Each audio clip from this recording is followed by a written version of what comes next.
그래서 목요일 그 성만찬 또 세족식 이게 함께 일어났죠. 근데 예수님께서 이렇게 성만찬을 제정해 주신 그 식탁에서 예수님께서는 이 식탁에 같이 하고 있는 자들 가운데 나를 팔 자가 있다고 말씀하셨어요. 보라, 나를 파는 자의 손이 함께 상 위에 있도다 라고 말씀하셨어요. 한마디로 배신자가 여기 있다 이렇게 말씀을 하신 것이죠. 오늘 예수님의 그 피로 우리의 모든 죄를 용서해 주시는 그 놀라운 은혜의 자리에 제자들이 함께 있습니다. 그런데 그 은혜와 전혀 상관없는 불행한 사람이 이 식탁 가운데 있다는 거예요. 주님을 배반하고 주님을 죽음에 넘겨줄 자가 있다는 것입니다.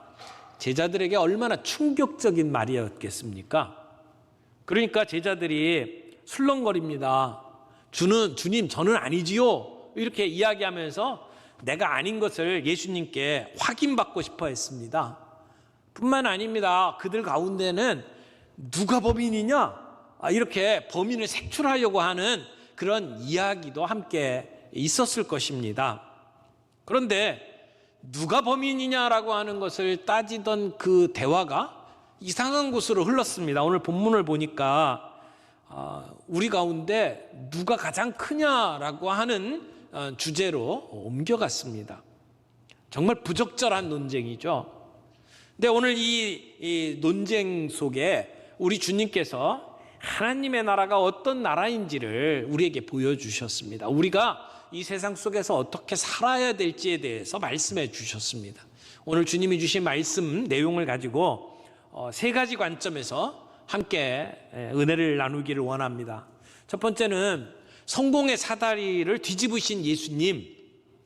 우리 예수님께서는 이 세상 사람들이 가지고 있는 성공의 사다리를 완전히 뒤집어서 하나님 나라의 가치관을 우리에게 보여주셨습니다. 24절 봅니다.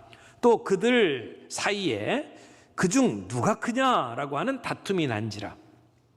누가 크냐라고 하는 이 주제는 여기에 갑자기 나온 주제가 아닙니다. 이미 제자들 사이에 이 문제를 가지고 다툼이 있었습니다. 특별히 야고보와 요한이 예수님께 찾아와서 예수님께서 메시아 왕으로 등극할 때에 한 사람은 오른쪽에 한 사람은 왼쪽에 앉게 해달라고 부탁을 했었죠. 이러한 그 세상의 가치관을 가지고 높은 자리를 차지하려고 했던 욕심이 단지 두 사람에게만 있었던 것은 아닙니다. 모든 제자들에게 오염되어 있었습니다.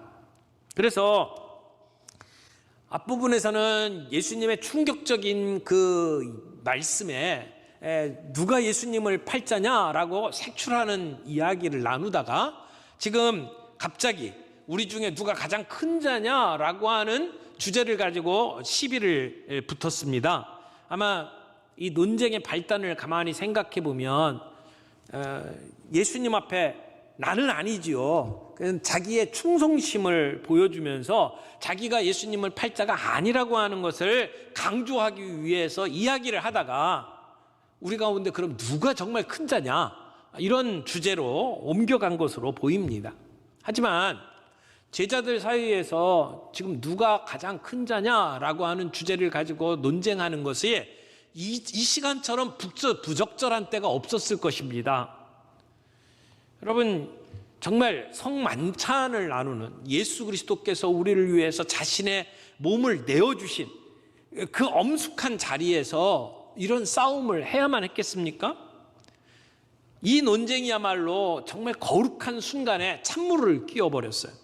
그래서 제자들 사이에 얼굴을 붉히고 지금 싸우고 있는 것 아닙니까? 사람들이 보기에 우리 가운데 누가 제일 높은 사람이냐? 누가 더 큰 자냐? 라고 묻는 것. 사람들에게 인정받기를 원하고 또 높은 자리에 올라가기를 바라고 또 사람들에게 갈채받기를 원하는 것. 누구나 원하는 겁니다. 그러나 이런 원하는 것들을 겉으로 드러내면서 결국은 다툼이 일어나고 그 가운데 배신이 일어나는 것을 우리는 보게 됩니다. 이런 상황 속에서 예수님께서는 제자들에게 책망을 하십니다. 그러나 가만히 보면 이 세상의 원리와 하나님 나라의 원리를 이렇게 대비시키면서 제자들에게 부드럽게 설명하고 계시는 것을 보게 됩니다. 오늘 본문 말씀을 보니까 이렇게 돼 있어요. 예수께서 이르시되 25절입니다. 이방인의 임금들은 그들을 주관하며 그 집권자들은 은인이라 칭함을 받으나, 이 세상의 원리를 가지고 예수님은 이야기를 합니다. 여기 이방인의 임금들은 이라고 되어 있는데, 이것은 세상의 권력을 잡은 사람들을 이야기하죠.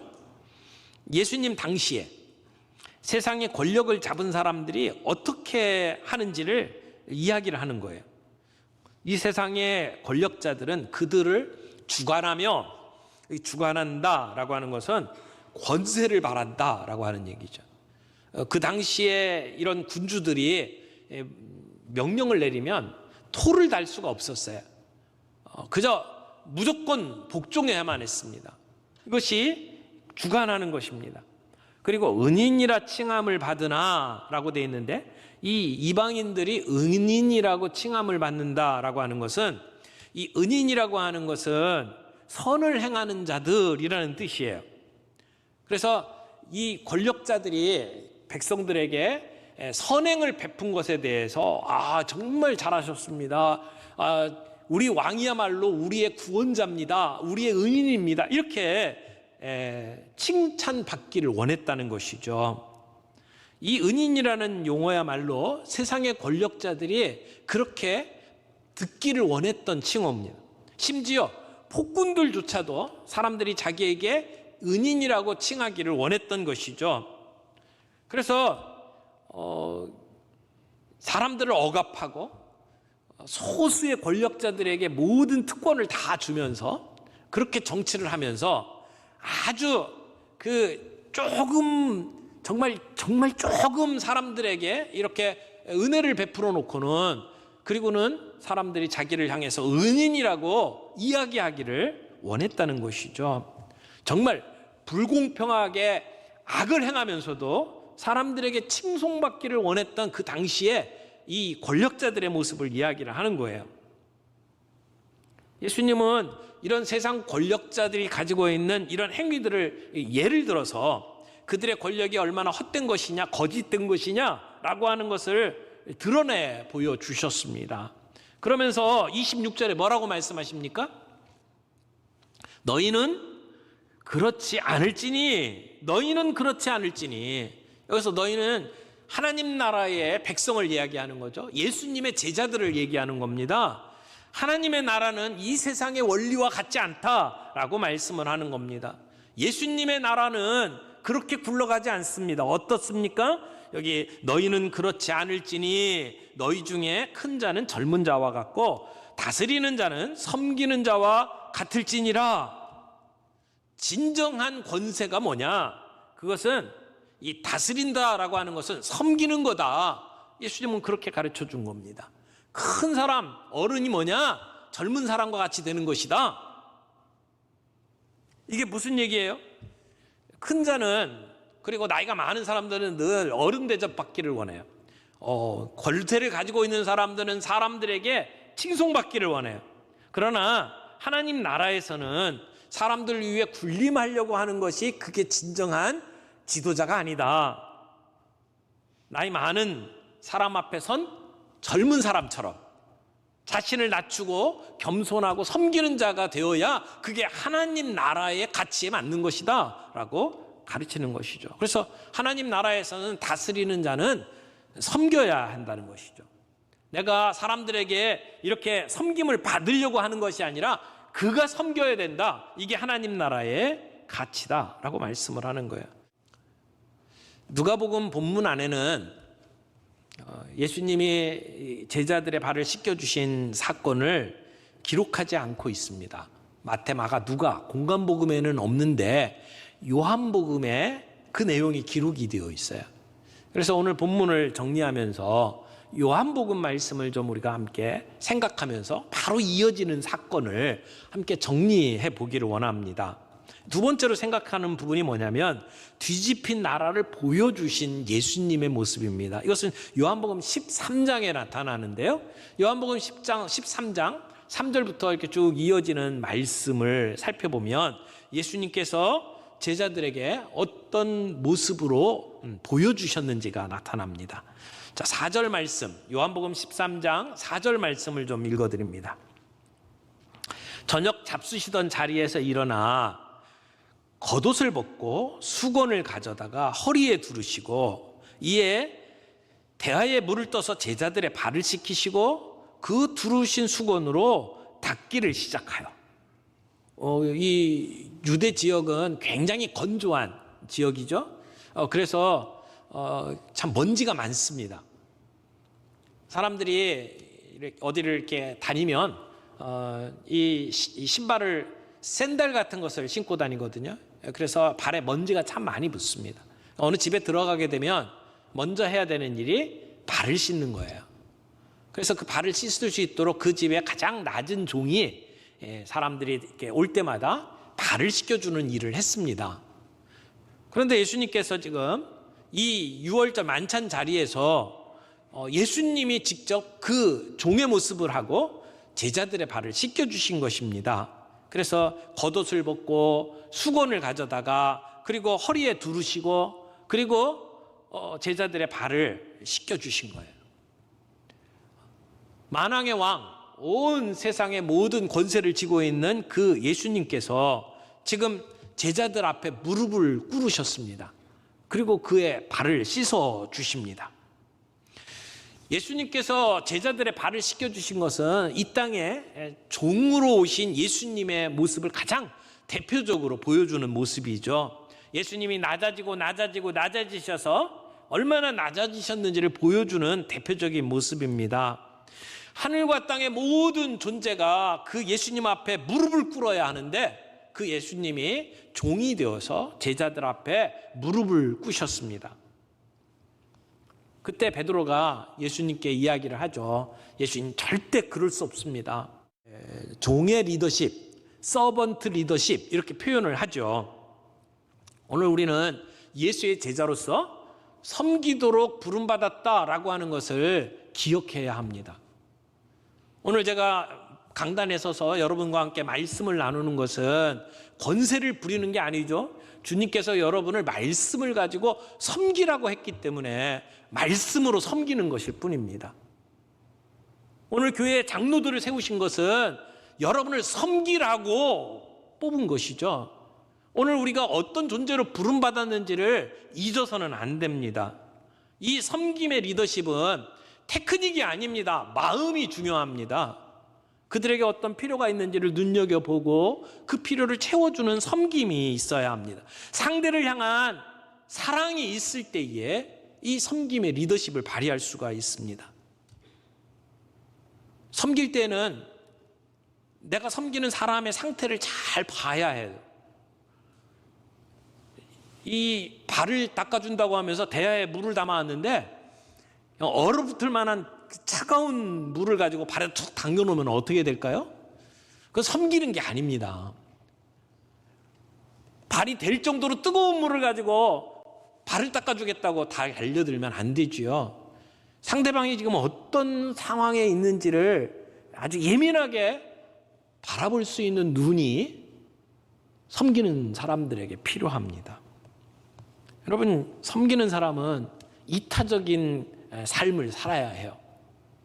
간디가 기차를 타고 가다가 어떻게 하다가 자기 한쪽 신발이 떨어졌대요. 그래가지고 신발이 딱 떨어지자마자 갑자기 반대쪽에 있는 신발을 벗어갖고 던졌답니다. 왜 그랬을까요? 내 신발을 누가 주웠는데 한쪽 신발만 갖고 아무짝에도 쓸모없으니까 주실 때 그냥 양쪽 다 주워서 쓸 수 있도록 하자는 거죠. 나 한쪽 가지고 있어봤자 아무 소용이 없으니까 빨리 벗어서 던진 것 아닙니까? 이타적인 태도, 이게 섬기는 자의 모습이다 이렇게 말할 수가 있습니다. 그린리프라고 하는 사람이 이 서번트 리더십이라는 책에서 이런 얘기를 했어요. 진정한 적은 사악한 사람이 아니다. 어리석은 사람, 무관심한 사람도 아니다. 시스템도 아니다. 목소리 높여 항의하고 혁명을 꿈꾸는 사람, 체제에 반항하는 사람도 아니다. 오히려 진정한 적은 착하고 영리하며 활기찬 사람일 수도 있다. 지도자 위치에 있으면서 서번트이기를 포기할 때 그가 사회를 병들게 하는 적이 된다. 지도자적인 능력을 가졌음에도 불구하고 진정한 지도자의 길을 걷지 않는 사람, 곧 서번트이기를 포기한 사람, 그들이 우리의 적이다. 맞습니다. 우리가 종으로 살아야 할 존재들로 부름받았어요. 그런데 우리가 종이 되기를 포기하고 우리가 대접받기를 원하는 순간 우리의 사회는 병들게 돼 있다는 겁니다. 우리가 그 사회에 병들게 만드는 바이러스가 된다는 것입니다. 오늘 우리는 서번트로 부름을 받았어요. 이것은 우리에게 주어진 특권입니다. 주님이 우리를 그렇게 부르셨어요. 지금 우리가 코로나 상황 속에서 서로 얼굴을 대면해서 만나지 못하고 이런 사랑을 주고받지 못하는 참 힘든 시간을 보내고 있습니다. 같이 앉아서 밥 먹는 것도 허용이 제대로 안 되고 함께 은혜를 나누고 서로 격려하고 위로하는 것도 제대로 안 돼요. 그래서 장례를 치러도 가서 보지들 못하고 또 병들어 누워있는 사람도 찾아가 볼 수가 없는 그러한 상황 속에 우리가 살아가고 있습니다. 우리의 주변 환경은 비록 그렇게 됐다 할지라도 우리가 오늘 우리를 향해서 희생의 제물이 되어주시고 그리고 섬기는 종으로서 우리를 섬겨주셨던 그 예수님의 제자로서 그 섬김을 우리가 기억할 수 있기를 바랍니다. 놓치지 않기를 바랍니다. 현실적인 제약을 뛰어넘어서 정말 주님이 우리에게 명령하신 대로 서로 사랑하는, 우리 모두에게 새 계명으로 주셨던 말씀, 서로 사랑하라, 서로 섬겨라, 서로의 짐을 지라 말씀하셨던 것을 따라서 우리가 서로를 섬기고 그리고 격려하고 위로하는 그런 저와 여러분들이 되기를 바랍니다. 그런 공동체가 되기를 바랍니다. 우리가 이 코로나 시국에서 예수님께서 제자들의 발을 씻겨주신 것처럼 우리도 다른 사람들의 발을 씻겨주는 그런 예수의 종으로 살아갈 수 있기를 바랍니다.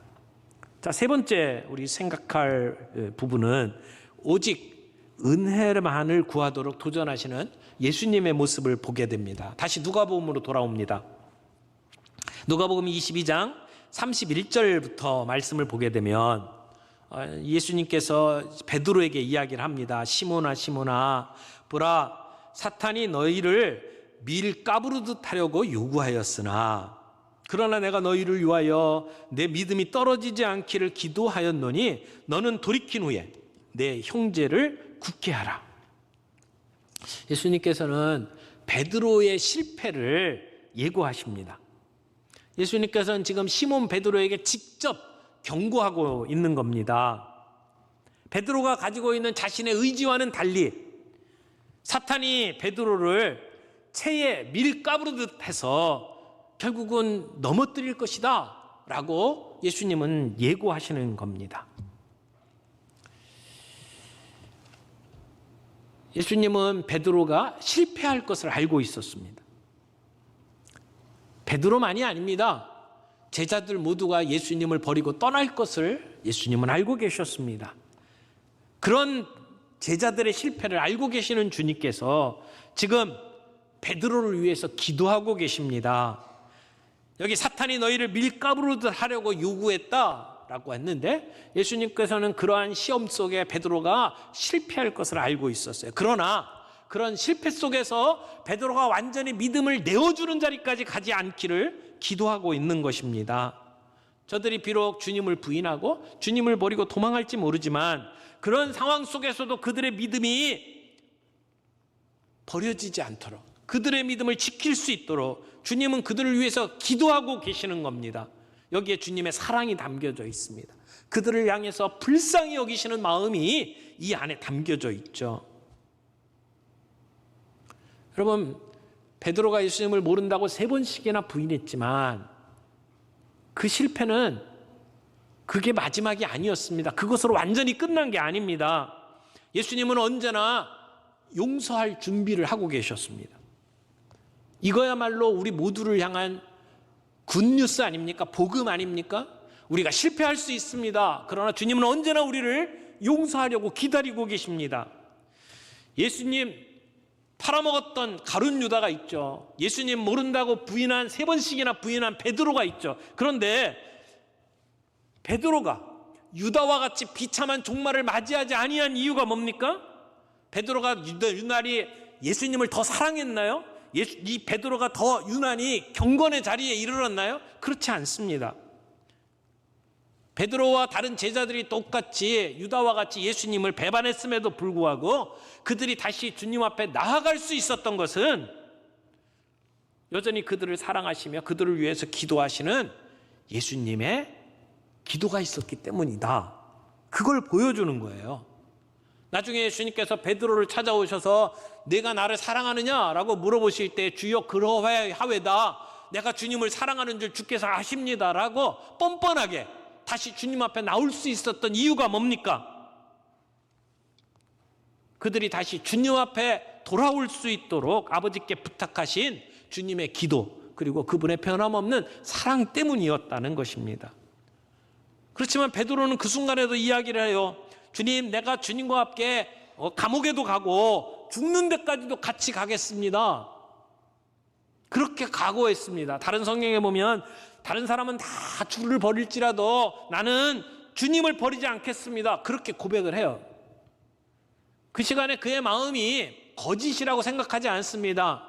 베드로는 뜨거운 열정을 가지고 주님을 사랑했고 지금도 그렇게 사랑을 표현하는 겁니다. 그러나 그런 열정, 그런 뜨거움, 그가 가지고 있는 확신, 그것이 그를 지켜주지 못했습니다. 베드로를 지켜줬던 것은 그를 향해서 하나님께 기도했던 예수님의 기도와 사랑이었다는 것이죠. 예수님은 그 베드로에게 현실을 직시하도록 도우셨어요. 베드로야, 오늘 닭 울기 전에 3번 내가 나를 모른다고 부인하리라. 여러분, 우리가 이렇게 자주 넘어집니다. 자주 실패합니다. 우리가 믿음 위에 서는 것은 우리 자신의 능력이나 우리의 자신의 뜨거움과 열정 때문이 아닙니다. 오직 하나님의 은혜인 것을 우리가 기억할 필요가 있습니다. 예수님은 지금 베드로에게 그렇게 가르쳐 주시는 겁니다. 내 열정, 내 믿음, 내 경건 거기에 걸지 말아라. 하나님의 은혜만을 의지해라. 주님만 바라봐라 라고 말씀을 하는 겁니다. 오늘 이 말씀 생각하면서 우리 정리하죠. 주님은 성공의 사다리를 뒤집었습니다. 세상 사람들이 가지고 있는 서열, 세상 사람들이 가지고 있는 성공의 사다리를 뒤집으셨어요. 하나님의 나라는 이 세상과 같지 아니하다는 겁니다. 불의를 행하고 찔끔 은혜 주고는 내가 은인이라고 사람들에게 칭송받기를 원하는 그러한 세상이 아니라고 하는 것입니다. 주님은 섬기는 자로 우리 가운데 오셨습니다. 하나님의 나라는 다스리는 자는 섬기는 자가 되어야 하리라 말씀하셨습니다. 오늘 우리 교회가 직분을 받고 지도자의 위치에 설수록 우리가 사람들 앞에 존경받는 자리에 설수록 사람들이 나에게 칭송받기를 원하는 게 아니라 섬기는 자리에 서는 그런 공동체가 되기를 바랍니다. 세상의 가치관에 흔들리는 교회가 아니라 하나님 나라의 가치관을 가지고 서로 섬기는 공동체가 되기를 바랍니다. 예수님께서는 말로만 그렇게 하신 것이 아니고 실제로 모본을 보여주셨어요. 제자들의 발을 씻기 위해서 예수님은 무릎을 꿇으셨습니다. 하늘과 땅의 모든 권세를 가지고 계신 그 주님이 제자들 앞에 종처럼 무릎을 꿇었습니다. 그렇게 안 해도 되는데 그렇게 꿇으셨습니다. 그러면서 오늘 우리도 그렇게 살라고 말씀하십니다. 우리가 예수님의 제자라면 우리는 예수님처럼 무릎을 꿇고 섬기는 종의 삶을 살아가야 된다는 것입니다. 나는 정말 예수님의 제자입니까? 예수님처럼 섬기는 삶을 살고 있습니까? 그리고 마지막으로 베드로에게 현실을 직시하도록 예수님은 말씀해 주셨어요.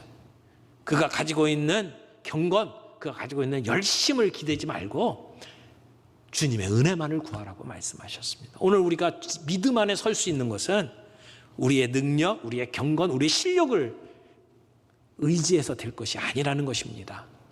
오직 주님의 은혜, 주님의 긍휼, 주님의 그 사랑으로 가능한 것임을 생각하면서 오직 하나님만 의지하는 저와 여러분들이 되기를 바랍니다.